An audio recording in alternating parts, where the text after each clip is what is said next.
Hello students आज का हमारा टॉपिक है डिसीजन मेकिंग। तो चलिए आज का वीडियो हम शुरू करते हैं। A decision is a selection from among alternatives. तो डिसीजन क्या होता है? जब हमारे पास बहुत सारे अल्टरनेटिव्स अवेलेबल होते हैं, उसमें हमने कोई एक पर्टिकुलर ऑप्शन डिसीज़न लेना होता है कि हमारे लिए क्या सूटेबल है, हमारे बिजनेस के लिए क्या सूटेबल है, उसे हम कहते हैं decision making. In the words of McFarland, a decision is an act of choice wherein an executive forms a conclusion about what must be done in a given situation. तो मैकफरलैंड ने क्या कहा है कि डिसीज़न क्या होता है? आपका एक एक्ट ऑफ चॉइस होता है, आपकी एक पसंद होती है, जहाँ पर आप एक कंक्लूज़न निकालते हैं कि एक पर्टिकुलर सिचुएशन में आपको क्या करना है। A decision represents a course of behavior chosen from a number of possible alternatives. तो डिसीजन रिप्रेजेंट करता है आपका कोर्स ऑफ बिहेवियर, आपका एक्ट ऑफ चॉइस क्या है। आपके पास सपोज करिए 10 अल्टरनेटिव्स हैं, उस 10 में से आप कोई एक अल्टरनेटिव चूज़ करेंगे according to the as per the given situations. जो आपको लगेगा कि ठीक है, बेहतर है इस सिचुएशन में, उसे आप चूज़ करेंगे। The way an executive acts or decides a course of action from among various alternatives is an act of decision making. तो जो भी वे होगा, जिस तरह से वो एग्जीक्यूटिव एक्ट करता है, एक डिसाइड करता है, एक पर्टिकुलर कोर्स ऑफ एक्शन को चूज़ करता है, जितने भी उसके सामने अल्टरनेटिव्स पड़े हैं, उनमें से वो एक अल्टरनेटिव को डिसाइड करता है, चूज़ करता है, और उस एक्ट को हम कहते हैं डिसीजन मेकिंग। इसके लिए आप एक स्टूडेंट की एग्जांपल ले सकते हैं। आफ्टर 10th क्लास जब एक स्टूडेंट्स को साइंस, कॉमर्स और आर्ट्स में एक पर्टिकुलर स्ट्रीम चूज़ करनी होती है, तो उसके लिए उसको एक डिसीज़न लेना पड़ता है कि क्या वो पर्टिकुलर स्टूडेंट्स साइंस के लिए सूटेबल रहेगा, क्या वो साइंस उसके लिए सब्जेक्ट ठीक रहेगा, या कॉमर्स उसको लेना चाहिए या आर्ट्स उसको लेना चाहिए। वो देखता है कि उसका इंटरेस्ट किस पर्टिकुलर स्ट्रीम में अच्छा है। ये भी देखना होता है कि मार्क्स कैसे हैं स्टूडेंट्स के। तो ये सारी चीज़ें अपने आप कहीं ना कहीं डिसाइड करती हैं। पहला होता है बच्चे का इंटरेस्ट, तो वहाँ से वो डिसाइड करता है अपना करियर ऑप्शन। तो इसे हम कहते हैं डिसीज़न मेकिंग। पेरेंट्स भी कई बार डिसीज़न लेते हैं कि उन्हें अपने बच्चे को किस स्कूल में एडमिशन बच्चे की करवानी है। काफ़ी सारे स्कूल्स होते हैं, लेकिन फिर भी उन्हें एक पर्टिकुलर स्कूल, बहुत सारे नंबर ऑफ़ स्कूल्स, यानी कि बहुत सारे number of schools alternatives available हैं, लेकिन पेरेंट्स एक पर्टिकुलर स्कूल में ही बच्चे को भेजते हैं जो उन्हें काफ़ी अच्छा लगता है। तो इसे हम कहते हैं डिसीज़न मेकिंग। नेक्स्ट है characteristics of decision making. Following are the characteristics of decision making. Number 1 is decision making is based on rational thinking. The manager tries to foresee various possible effects of a decision before decision a particular one. तो decision making जो है हमारी एक rational thinking पे based है। जब भी business में, कंपनी में कोई मैनेजर डिसीजन लेता है, डिसीज़न लेने से पहले हमें काफ़ी दूर तक ये देखना होता है कि जो डिसीज़न आज हम ले रहे हैं उसका क्या क्या अफेक्ट्स पड़ सकते हैं, क्या क्या उसके रिजल्ट्स हो सकते हैं। जब भी हमें कोई डिसीज़न लेना होता है, बड़ी ही केयरफुली से काफ़ी सारी रिसर्च करके हमें एक फाइनल डिसीज़न लेना होता है कि भविष्य में, फ्यूचर में उसके क्या क्या परिणाम हो सकते हैं। तो जो डिसीजन मेकिंग है, ये जो है हमारा एक रैशनल थिंकिंग पे बेस्ड होता है। सेकंड है, it is a process of selecting the best from among alternatives available. तो डिसीजन मेकिंग एक ऐसा प्रोसेस है जहाँ पे हम एक बेस्ट अल्टरनेटिव को चूज़ करते हैं फ्रॉम अमंग अल्टरनेटिव्स अवेलेबल। हमारे पास 20, 25, 100 अल्टरनेटिव्स होते हैं, लेकिन हम उसमें एक पर्टिकुलर अल्टरनेटिव को सिलेक्ट करते हैं बड़े ही सावधानी से। नेक्स्ट है, it involves a evaluation of various alternatives available. तो डिसीजन मेकिंग में बहुत सारे अल्टरनेटिव्स अवेलेबल होती हैं और सभी अल्टरनेटिव्स को हम इवैल्यूएट करते हैं। The selection of best alternative will be made only when pros and cons of all of them are discussed and evaluated. तो बिजनेस में जब भी हम किसी बेस्ट अल्टरनेटिव को चूज़ करते हैं तो इससे पहले हमारे पास जितने भी अल्टरनेटिव्स होते हैं हम हर एक अल्टरनेटिव्स का प्रोस एंड कॉन्स, बेनिफिट्स और डिसएडवांटेजेस अच्छे से डिस्कस करते हैं, एवेल्यूएट करते हैं। उसके बाद ही हम एक बेस्ट अल्टरनेटिव चूज़ करते हैं from among various alternatives available.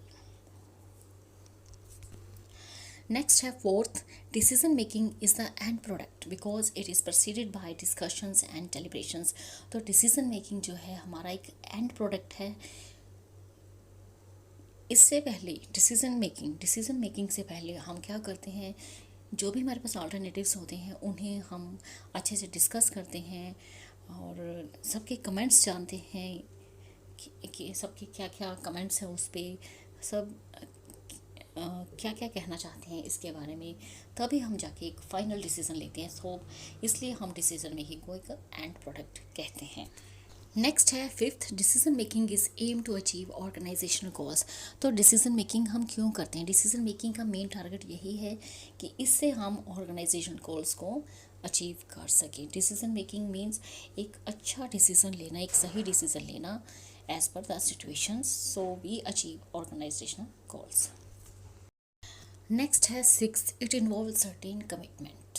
Management is committed to every decision it takes. तो डिसीजन मेकिंग क्या इन्वॉल्व होता है इसमें होता है कमिटमेंट। तो मैनेजमेंट अगर कोई भी डिसीजन लेती है बिजनेस के लिए तो वो उसके लिए पूरी तरह से कमिटेड रहती है। नेक्स्ट है it is a continuous process that provides all organisational activity for decision making. तो डिसीजन मेकिंग जो है एक तरह से हमारा कॉन्टीन्यूस प्रोसेस है जो कि हमारे पूरे ऑर्गेनाइजेशंस में हर लेवल पे ये कंटिन्यू रहता है। नेक्स्ट है decision making is purposive activity. तो डिसीजन मेकिंग जब भी हम कोई डिसीजन लेते हैं किसी पर्पस, किसी पर्टिकुलर एक्टिविटी के लिए लेते हैं। नेक्स्ट है it involves judgement and description of the decision maker. तो डिसीजन मेकिंग जो है एक जजमेंट इन्वॉल्व होती है उसमें और एक डिसीजन मेकर की क्या डिस्क्रिप्शन है पर्टिकुलर डिसीजन के बारे में, तो ये सब इसमें इन्वॉल्व होता है। नेक्स्ट है the process is a kind of intellectual activity. Decision making जो है एक इंटेलेक्चुअल एक्टिविटी है जिसे अपनी इंटेलिजेंस से कोई भी डिसीजन लेते हैं। नेक्स्ट है it is not identical with problem solving. तो ये बिल्कुल भी प्रॉब्लम सॉल्विंग की तरह आइडेंटिकल नहीं है। प्रॉब्लम सॉल्विंग करना एक अलग चीज़ है, डिसीजन लेना एक अलग चीज़ है। नेक्स्ट है the choice implies freedom to choose from among alternative course of action without external imposed course. तो ये जो हमारा डिसीजन मेकिंग है इसमें हमें पूरी तरह से फ्रीडम होती है, काफ़ी सारे नंबर ऑफ़ अल्टरनेटिव्स अवेलेबल होते हैं, बिना किसी डर के हमने कोई पर्टिकुलर अल्टरनेटिव इसमें हमने चूज़ करना होता है। नेक्स्ट है it might be negative and may just be a decision not to decide. तो डिसीजन मेकिंग जो है ये कई बार नेगेटिव भी हो सकता है, may just be a decision not to decide, और कई बार ऐसा डिसीजन भी हो सकता है जिसे आपने डिसाइड ही नहीं करना हो। नेक्स्ट है decisions are made by the managers for solving problems. तो डिसीजंस जो है हमारे ऑर्गेनाइजेशंस में नॉर्मली मैनेजर्स के द्वारा लिए जाते हैं कोई पर्टिकुलर प्रॉब्लम को सॉल्व करने के लिए। तो स्टूडेंट्स नेक्स्ट है यहाँ पे आप एक डायग्राम देख सकते हैं डिसीजन मेकिंग के रिगार्डिंग। तो यहाँ पे पहला मेंशन है हमने किया हुआ प्लानिंग। तो पहला स्टेप जो होता है प्लानिंग का कि हमने क्या करना है बिजनेस में, किस तरह से करना है, ये सारी चीज़ें हम पहले प्लान करते हैं। इसके बाद आता है डिसीजन मेकिंग। तो डिसीजन मेकिंग प्रोसेस है एक जिसमें आप काफ़ी सारे आपके पास अल्टरनेटिव्स होंगे, उसमें से आपने एक पर्टिकुलर अल्टरनेटिव चूज़ करना है। तो मान लीजिए यहाँ पे आपका डिसीजन मेकिंग उसके बाद लिखा आपने और यहाँ पे आपके पास 5 अल्टरनेटिव्स हैं। पहला प्लानिंग, सेकंड डिसीजन मेकिंग, उसके बाद आप देख सकते हैं यहाँ पे आपको 5 अल्टरनेटिव्स हैं, alternative 1, alternative 2, alternative 3, alternative 4 and 5। सभी अल्टरनेटिव्स को आपने एक साथ कंपेयर करना है, एक दूसरे के साथ कंपेयर करना है। तो हाँ यहाँ पर आप देख सकते हैं अल्टरनेटिव 1 एंड 2 को हमने पहले कंपेयर किया, ये आपको एरोस देख सकते हैं, पहले 1 एंड 2 को कंपेयर किया, फिर हमने 2 एंड 3 को कंपेयर किया, और नेक्स्ट देख सकते हैं अल्टरनेटिव 3 एंड 4 को कंपेयर किया एंड 4 एंड 5 को कंपेयर किया। अब मान लीजिए कि अल्टरनेटिव 1 और 2 में से आपने कोई एक अल्टरनेटिव सेलेक्ट कर लिया, उसके बाद आपके पास अल्टरनेटिव 3, 4, 5 इनको भी आपने कंपेयर किया और इसमें से आपको कोई एक अल्टरनेटिव अच्छा लगा तो वो आपने सेलेक्ट कर लिया। अब आपके पास सिर्फ 2 अल्टरनेटिव हैं कंपेयर करने के बाद जो आपको अच्छे लगे, तो दोनों को अब हमने कंपेयर करना है आपस में, अल्टरनेटिव एंड अल्टरनेटिव। आप देख सकते हैं बीच में हमने लिखा है कंपेयर, तो यहाँ पे हमारा कंपैरिजन रहेगा। हम अल्टरनेटिव 1 को चेक करेंगे, इसके क्या क्या बेनिफिट्स रहेंगे, हमें क्या क्या जो भी इसका हम कंसिडर करेंगे, कॉस्ट क्या है, इसका टाइम ड्यूरेशन क्या है, और दूसरे वाले अल्टरनेटिव को भी हम इस तरह से कंपेयर करेंगे, ये इसके हमें क्या क्या फ़ायदे हो सकते हैं, क्या क्या कॉस्ट हैं और कितना टाइम ड्यूरेशन लगेगा। तो इन सब चीज़ों को कंपेयर करने के बाद हम इन दोनों अल्टरनेटिव्स में से किसी एक बेस्ट अल्टरनेटिव को चूज़ करेंगे, तो इसे कहते हैं हम डिसीज़न मेकिंग। आप नीचे हेडिंग भी देख सकते हैं, decision making it's planning with process. तो इस तरह से हम अपना एक पर्टिकुलर डिसीज़न चूज़ करते हैं जब हमारे पास बहुत सारे अल्टरनेटिव्स अवेलेबल होते हैं। तो स्टूडेंट्स, ये था हमारा आज का टॉपिक। इस वीडियो में इतना ही। अगर आप हमारे चैनल पर नए हैं तो प्लीज़ हमारे चैनल को सब्सक्राइब कीजिए और साथ ही हमारी वीडियो को ज़्यादा से ज़्यादा लाइक, शेयर एंड कमेंट कीजिए। Thank you, thanks for watching.